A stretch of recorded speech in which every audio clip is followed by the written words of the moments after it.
नमस्कार दोस्तों, स्वागत है आपका मेरे YouTube channel occultist of chemistry में। और यदि आपने अभी तक मेरे चैनल को सब्सक्राइब नहीं किया है तो इस चैनल को सब्सक्राइब कर लें और बेल आइकॉन को प्रेस कर दें, जिससे आने वाले समस्त नोटिफिकेशन आपको मिलते रहें। जैसा कि मैंने आपको बताया था कि इस चैनल पर हम केमिस्ट्री के कॉन्सेप्ट को समझने का प्रयास करेंगे, उनको आसानी से समझेंगे। इसी कड़ी में अब हम चलते हैं आज विलयन के दूसरे हिस्से में। विलयन के चैप्टर के अंतर्गत जो चीज़ें हैं उनमें से आधी चीज़ें हम पहले वाले वीडियो में कर चुके हैं, तो अब हम शुरू करते हैं विलयन का दूसरा हिस्सा। तो आइए चलते हैं, शुरू करें विलयन पार्ट 2। विलयन पार्ट के दूसरे हिस्से में हमें विलयन के अणुसंख्यक गुणधर्मों को समझना है।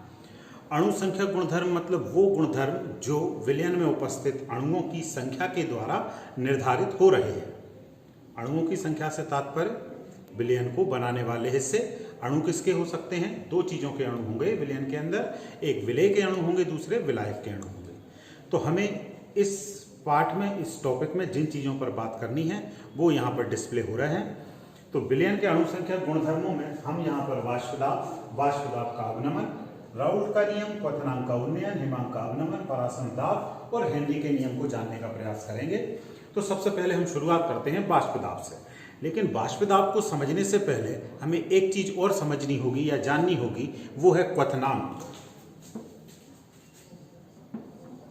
क्वथनांक जिसे आप बॉइलिंग पॉइंट भी कहते हैं।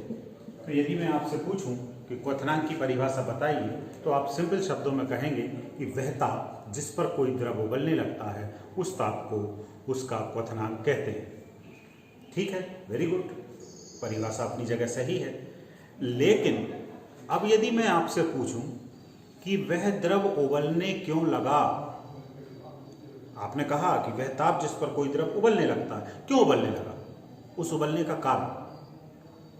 तो यहां पर कारण को जानना ज्यादा जरूरी हो जाता है कि वहां पर जब आपने किसी द्रव को गर्म किया और एक निश्चित टेम्परेचर को प्राप्त करके वो उबलने लगा, तो वहां पर हुआ क्या, उस विलयन का जो वाष्पदाब है वो वायुमंडल के वाष्पदाब के बराबर हो गया।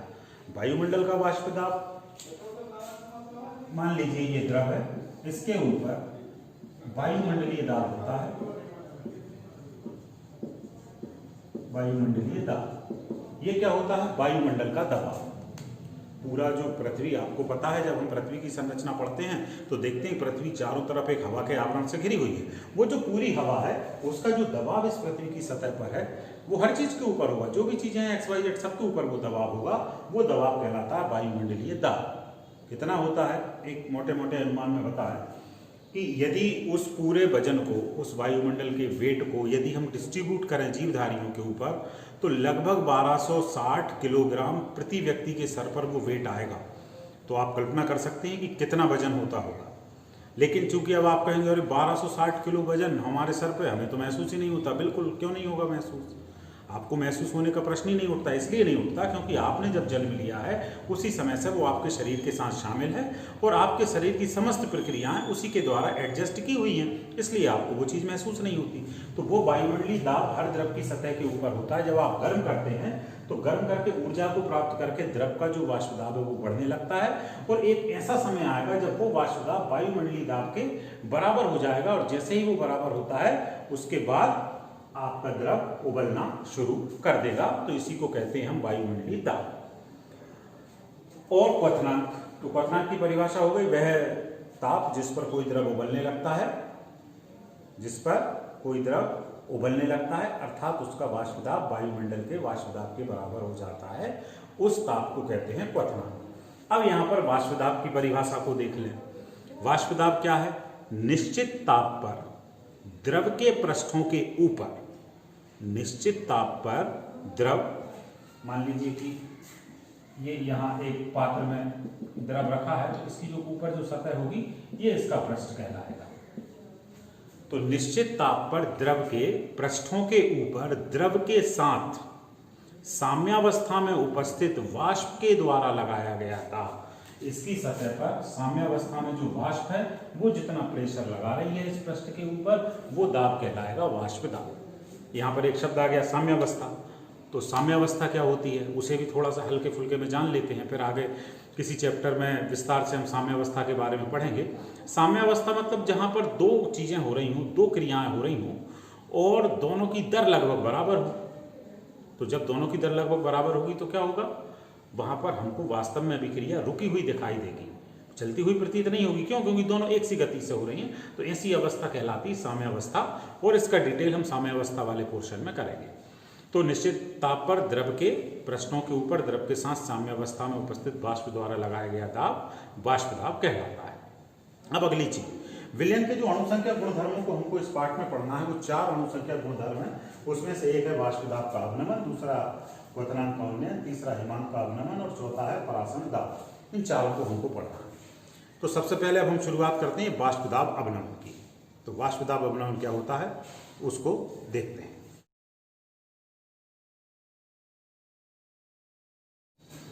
वाष्प दाब अवनमन डेफिनेशन पहले मैं आपको क्लियर कर दूं कि किसी अवाष्पशील विलेय पदार्थ के कारण, शब्दों को थोड़ा सा आप ध्यान से सुनना, किसी अवाष्पशील विलेय पदार्थ के कारण विलयन के वाष्प दाब में होने वाली कमी वाष्प दाब अवनमन कहलाती है। क्या हुआ, एक विलयन है, उसके अंदर हमने एक अवाष्पशील विलेय घोल दिया। अवाष्पशील पदार्थ कौन? विलेय उसके अंदर घोल दिया।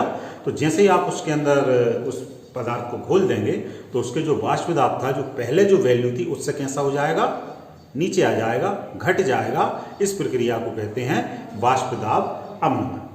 अब इस वाष्प दाब अवनमन को समझाने के लिए राउल्ट एक वैज्ञानिक हैं, उन्होंने अपना एक नियम प्रस्तुत किया है। वो ये राउल्ट का नियम एग्जाम की दृष्टि से काफ़ी महत्वपूर्ण है, एग्जाम में काफ़ी ये पूछा जाता है, तो इसको हम यहाँ पर देख लेते हैं। राउल्ट का नियम क्या कहता है, जब किसी विलायक में, विलेय, विलायक, विलयन, ये तीनों चीजें पहले वाले वीडियो में क्लियर कर दी गई हैं। जैसे ही जब विलायक शब्द आया तो आपको पता होना चाहिए कि किसकी बात हो रही है। जब किसी विलायक में कोई अवाष्पशील विलेय, अवाष्पशील से तात्पर्य जो वाष्पिक नहीं होता हो, ऐसा विलेय घोला जाता है, तब वाष्प दाब कम हो जाता है और इसे वाष्प दाब का अवनमन कहते हैं। ये अभी वाष्प दाब अवनमन में देखा। वाष्प दाब अवनमन और विलयन की जो सांद्रता है, दोनों के बीच क्या रिश्ता है, क्या संबंध है, इसको प्रस्तुत किया है राउल्ट ने एक नियम के द्वारा। उस नियम को देख लेते हैं। किसी दिए हुए ताप पर, राउल्ट कहते हैं, किसी दिए हुए ताप पर किसी अवाष्पशील विलेय युक्त विलयन का वाष्प दाब उसमें उपस्थित विलायक के मोल अंश के समानुपाती होता है। क्या होता है? विलयन का वाष्प दाब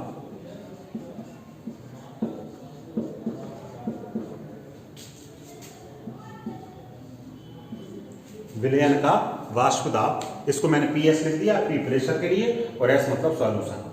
विलयन का वाष्प दाब उसमें उपस्थित विलायक के मोल अंश के समानुपाती, समानुपाती ये निशान हमने लगा लिया, समानुपाती का विलायक का मोल अंश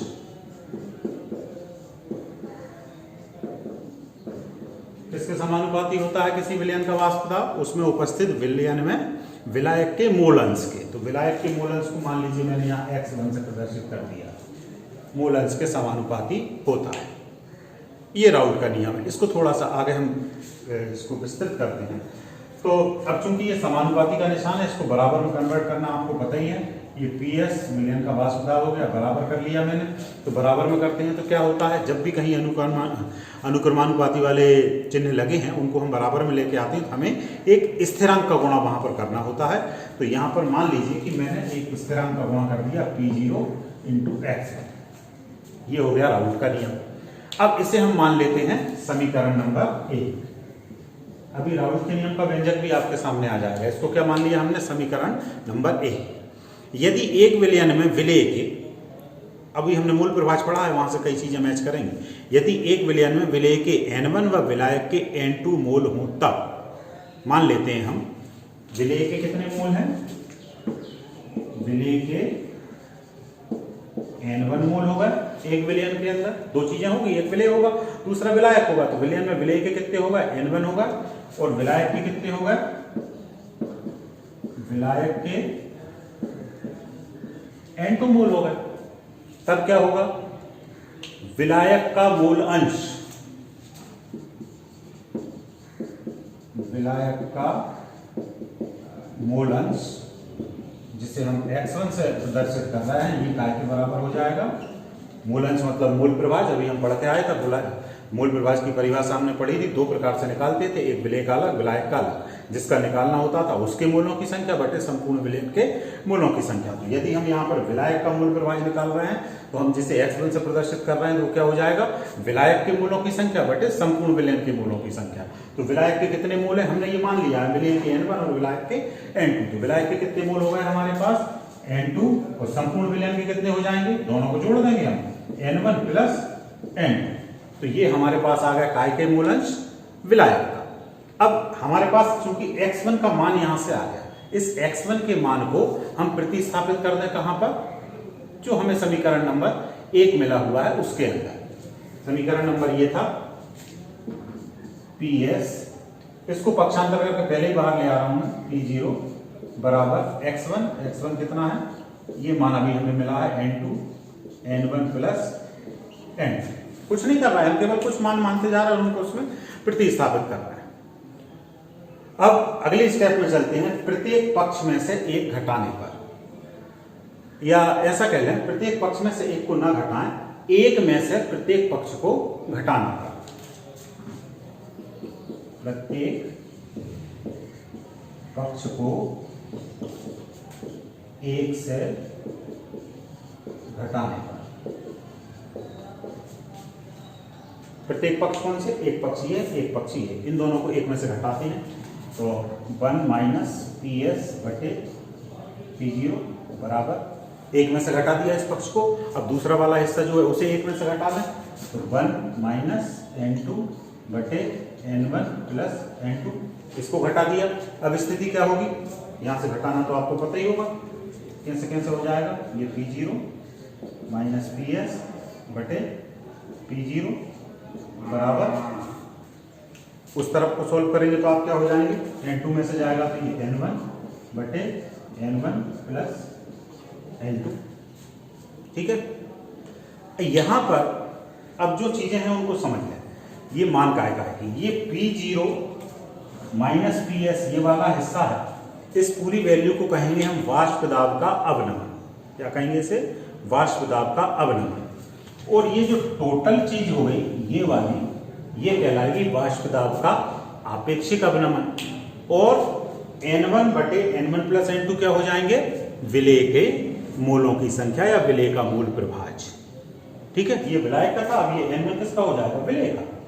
तो यहां पर अब जो चीज यहां निकल के सामने आ गई, इसको यदि हम कहें तो हम कह सकते हैं कि किसी निश्चित ताप पर, टेम्परेचर निश्चित रखना है, किसी निश्चित ताप पर अवाष्पशील विलेय युक्त विलयन का आपेक्षिक, ये पूरा क्या कहला रहा था, विलयन का आपेक्षिक वाष्प दाब अवनमन विलेय के मूल अंश के बराबर होता है। समझ गए होंगे, ये राउल्ट का नियम है। इतना आपको सॉल्व करना है, यदि एग्जाम में आता है राउल्ट का नियम क्या है तो इतना आपको निकाल देना, उसका गणितीय व्यंजक भी ये हो जाएगा। ठीक है, तो अब अगले हिस्से में चलें, इसको यहां से हम साफ कर लेते हैं। अभी तक हमने वाष्प दाब देख लिया, वाष्प दाब का अवनमन देख लिया, वाष्प दाब के आपेक्षिक अवनमन को व्यक्त करने के लिए राउल्ट के द्वारा प्रस्तुत राउल्ट का नियम देख लिया। अब अगले गुणधर्म पे चलते हैं, जो विलयन का अणु संख्या गुणधर्म है, वो है क्वथनांक का उन्नयन। क्वथनांक आप सब समझते हैं, क्वथनांक मतलब अभी बात हो गई हमारी, उन्नयन का मतलब होता है बढ़ना, वृद्धि हो जाना। तो क्वथनांक के उन्नयन में क्या होता है कि जब आप किसी विलयन के अंदर जो दो चीजें होंगी, विलायक होगा दूसरा विलयन होगा, तो विलायक का जो क्वथनांक है जब उसे आप विलयन बना देंगे, मतलब विलायक के अंदर कोई अवाष्पशील विलेय घोल देंगे, तब उसका जो क्वथनांक का मान होगा किसका, विलयन का, वो बढ़ जाएगा। इस घटना को कहते हैं हम क्या, क्वथनांक का उन्नयन। और ये जो घटना है क्वथनांक का जो उन्नयन होता है, जिसे हम T मतलब टेम्परेचर, B मतलब बॉइलिंग, ये अनुक्रमानुपाती होता है किसके, M। अब M आपको याद आ रहा होगा, स्मॉल m पढ़ा था इससे पहले, मोलन का। और यहाँ पर एक डेल हम यूज कर लेते हैं। डेल परिवर्तन का प्रतीक है, मतलब जहाँ पर टेम्परेचर बदल रहा होगा। तो कैसे बढ़ जाता है, इसके लिए एक ग्राफ के माध्यम से मैं आपको समझाता हूँ। पहली चीज तो समझ गए क्वथनांक उन्नयन क्या होता है। क्वथनांक का उन्नयन मतलब जब किसी विलायक के अंदर कोई अवाष्पशील विलेय घोल दिया जाता है, तब जो विलयन का क्वथनांक है वो बढ़ जाता है, उस मान को कहते हैं क्वथनांक का उन्नयन। ठीक है, अब इसमें करते क्या, ये होता क्या है, डेल टीबी क्वथनांक के उन्नयन को प्रदर्शित कर रहा है। ये अनुक्रमानुपाती होता है किसके, मोलकता के। अब हम यहाँ भी बराबर का निशान लेके आना, तो हम क्या कर सकते हैं, डेल रहेगा टीबी, इसको बराबर में ले लेते हैं। अब क्या करना होगा हमें, यहाँ पर भी एक स्थिरांक का गुणा करना होगा और यहाँ पर हम के भी एक स्थिरांक का गुणा कर रहे हैं, और ये मोलकता। अब ये कैसे बढ़ता है इसको समझते हैं, एक ग्राफ के द्वारा करते हैं। दोनों स्थितियां मैं आपको बताऊंगा।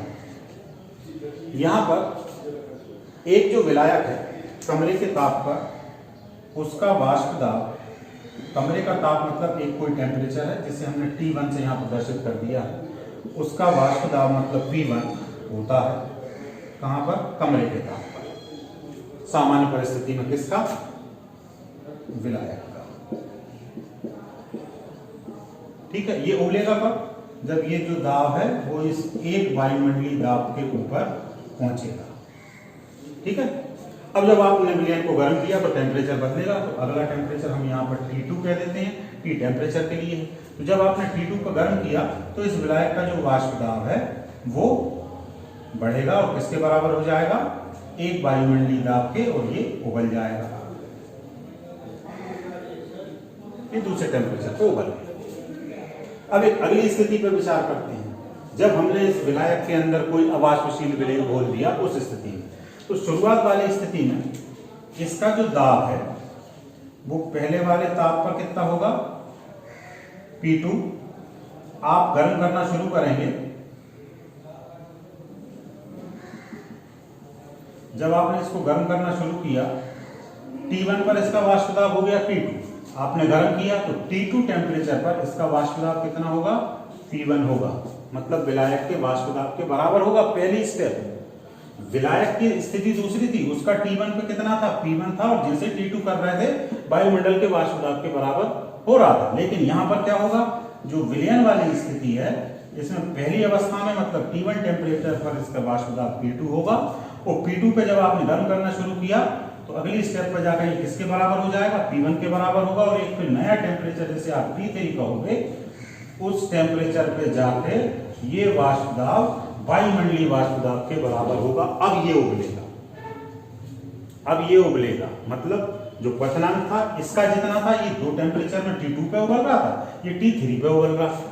ठीक है ना, तो यहाँ पर इसका क्वथनांक का मान कैसा हो गया, बढ़ गया, और इस क्वथनांक का जो मान बढ़ गया है, इस घटना को कहते हैं हम क्वथनांक का उन्नयन। समझ में आ गई होगी बात। और ये क्वथनांक का उन्नयन किसके अनुक्रमानुपाती होता है, मोलकता पे। ठीक है, अब हम अगली चीज पे डिस्कस कर लेते हैं। अगला जो गुणधर्म है वो है हिमांक का अवनमन। हिमांक किसे कहते हैं, हिमांक का मतलब होता है वह ताप जिस पर कोई द्रव जम जाता है।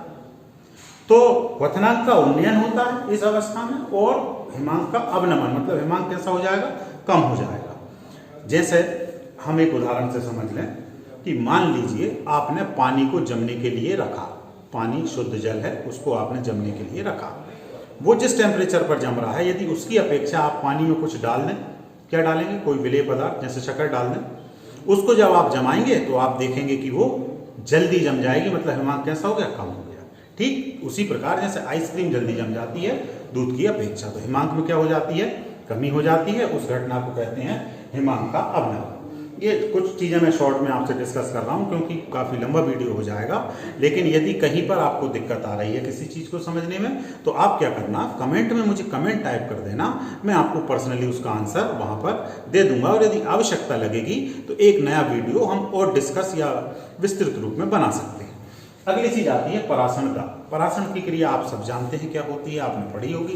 परासरण और विसरण लगभग मिलती जुलती क्रियाएं हैं, बस दोनों के बीच में एक शब्द का अंतर आ जाता है, एक चीज का अंतर आ जाता है, वो होती है अर्धपारगम्य झिल्ली। तो विसरण बिना अर्धपारगम्य झिल्ली के होने वाली क्रिया है तो भौतिक क्रिया हो जाती है, और परासरण अर्धपारगम्य झिल्ली की उपस्थिति में ही होता है, इसलिए उसे एक जैविक क्रिया माना जाता है। तो परासरण में क्या होता है, दो अलग अलग सांता वाली चीज़ों को आपने रखा, बीच में क्या होनी चाहिए, एक अर्धपारगम झिल्ली होनी चाहिए। जो अर्धपारगम झिल्ली मतलब ऐसी झिल्ली जो चुने हुए पदार्थों को आने जाने देती है। तो वहां पर एक द्रव एक सांता से दूसरी सांद्रता की ओर जाने लगता है। इस घटना को कहते हैं परासरण।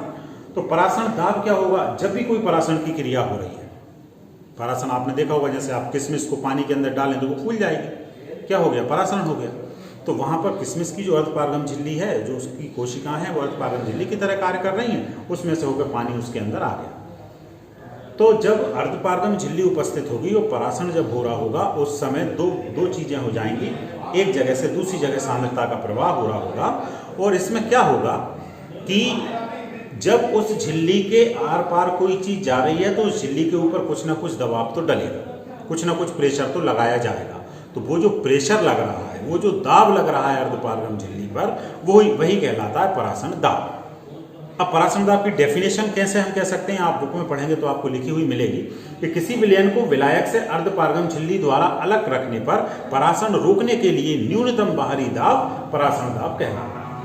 तो न्यूनतम बाहरी दाब मतलब क्या हो जाएगा, इसको थोड़ा सा हम देख लें। परासरण दाब को समझने के लिए एक स्ट्रक्चर थोड़ा सा ड्रा कर लेते हैं। मान लीजिए कि ये एक पात्र है, इसके अंदर एक जगह मैंने रखा हुआ है, दो चीजें होंगी, एक होगा विलयन और दूसरा होगा जल। विलयन, ये यहां मैंने विलयन रख लिया और यहां मैंने रख लिया है जल। तो ये विलयन है, ये जल। अब क्या होगा, ये इस तरफ जाएगा या ये इस तरफ जाएगा, ठीक है। ये बीच में जो है ये अर्धपारगम झिल्ली है, अर्धपारगम झिल्ली। तो अब इस झिल्ली के ऊपर दबाव पड़ रहा होगा, तो ये क्रिया हो रही है। यदि हम प्रेशर बाहर से लगा दें, वो कितना लगा दें, उस दाब के बराबर। यानी मैं यहां से यदि प्रेशर लगाता हूं, कैसे लगाएंगे, पिस्टन के द्वारा लगाना पड़ेगा। ये मैंने दाब लगाया, तो जितना दाब मैं लगाऊं और ये क्रिया यदि रुक जाए, तो जब मेरे दाब से क्रिया रुक जाएगी, इसका तात्पर्य ये होगा कि इतना ही दाब झिल्ली से लग रहा था, जब तो ये रुक गई, मैंने उस दाब के मान को कैसा कर दिया, निरस्त कर दिया। तो ये कहलाता है परासरण दाब। तो इतनी चीजें उम्मीद करता हूं आप समझ गए होंगे, काफी सिंपल है। और आप वहां से और एक बार बुक से रिपीट करेंगे तो अच्छे से हो जाएगा। एक हेनरी का नियम और आपको वहां पर सिलेबस में मिलेगा। हेनरी एक वैज्ञानिक, उन्होंने ये कहा था कि स्थिर ताप पर गैस की द्रव्य विलेयता के संदर्भ में नियम है कि स्थिर ताप पर गैस की द्रव्य में जो विलेयता है वो दाब के समानुपाती होती है। स्थिर ताप पर गैस की द्रव्य में विलेयता, गैस को आपको किसी द्रव्य में बोलना है तो वो काय के समानुपाती है, ये गैस की विलेयता दाब के समानुपाती, प्रेशर के समानुपाती होती है। मतलब आप जितना दाब लगाते जाएंगे गैस का घुलना उतना तेज होता जाएगा। तो इतने ये अनुसंज्ञक गुणधर्म थे, छोटी सी चीजें हैं। अब इसके न्यूमेरिकल्स रह गए हैं, आंकिक प्रश्न रह गए हैं, उनको सॉल्व करना हम सीखेंगे एक अलग वीडियो में। तो यहां मैं ये मानता हूं कि लगभग हमारा विलयन का जो सेकंड पार्ट है वो भी कंप्लीट हो गया, यानी ये चैप्टर हमारा पूरा हो गया है। न्यूमेरिकल्स के लिए अलग से वीडियो हम यहाँ पर बनाएंगे। और आप इतने प्रश्नों का रिवीजन जरूर कर लें एक बार। राउल का नियम मोस्ट आईएमपी है, उसको जरूर पढ़ लें। और पढ़ने के बाद आपको कहीं कोई दिक्कत आती है, कमेंट बॉक्स में आप टाइप कर दें, हम उन प्रश्नों का उत्तर देने का प्रयास करेंगे। और इसके बाद जो नया अध्याय होगा वो कौन सा होगा वो मैं आपको बताऊंगा, आपको नोटिफिकेशन उसका मिल जाएगा। तो आप चैनल को सब्सक्राइब कर लें, अपनी पढ़ाई को जारी रखें। अभी जब तक स्कूल नहीं खुल रहे हैं, आप घर में हैं तो घर में आप पढ़ते रहें थोड़ा थोड़ा, ठीक है दोस्तों। बहुत बहुत धन्यवाद।